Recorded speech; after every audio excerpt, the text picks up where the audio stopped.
తారముతో ఉన్న ఈ కొండలను ఏడుపడగల ఆదిశేషుడనే భావిస్తారు.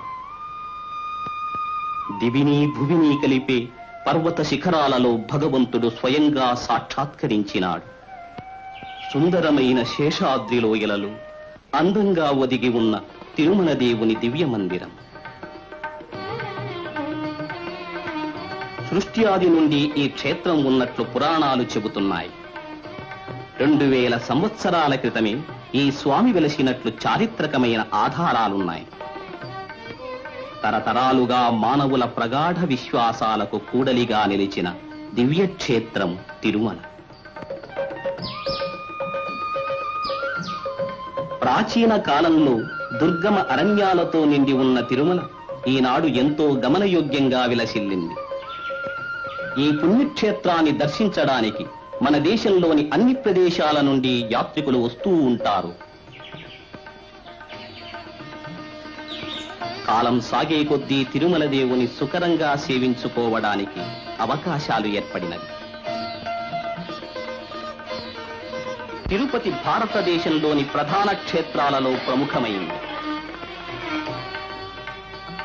కొన్ని శతాబ్దాల క్రితం చిన్న చిన్న గుంపులుగా సాగే జనం ఇప్పుడు తండోపతండాలుగా పెరిగిపోయింది.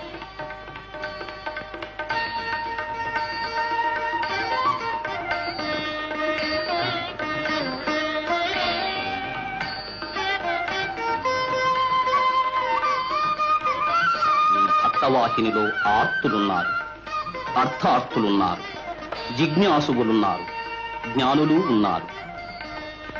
పరమాత్ముని దృష్టిలో అందరూ సమానం. భగవంతుని అనుగ్రహాన్ని ప్రతి ఒక్కరూ తమ శ్రద్ధాభక్తులకు తగినట్లుగా పొందుతారు. ఈ అనంత జన సందోహం భగవంతుని దర్శించాలనే కుతూహలంతో పరువళ్లు త్రొక్కుతున్నది.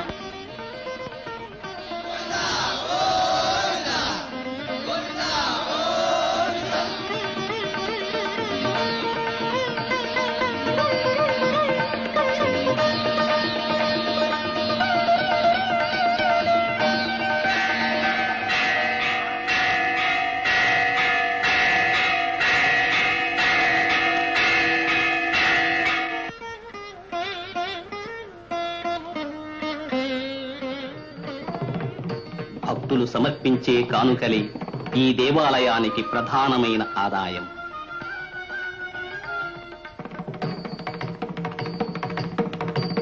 వడ్డికాసుల వాని హుండీ మహిమలు అందరికీ తెలిసినవి. ఇది భక్తుల శ్రద్ధతో సిద్ధమైన అక్షయ పాత్ర.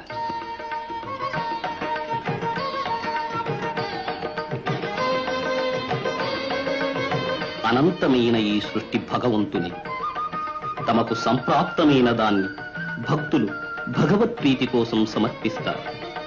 భగవంతుడు ఆ ధనాన్ని భక్తుల కోసమే స్వీకరిస్తాడు.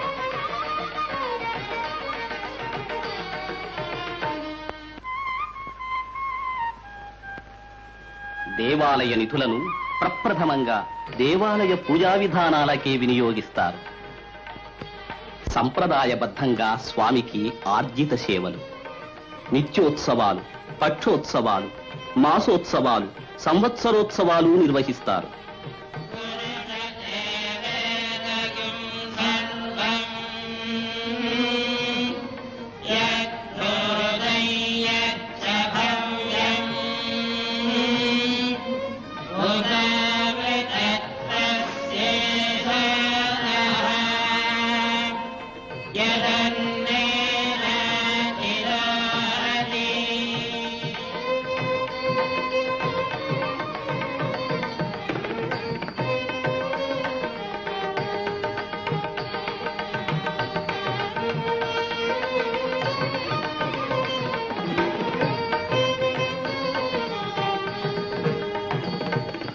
ఈ కార్యకలాపాలకు దేవాలయ నిధుల నుండే పైకం వినియోగమవుతుంది.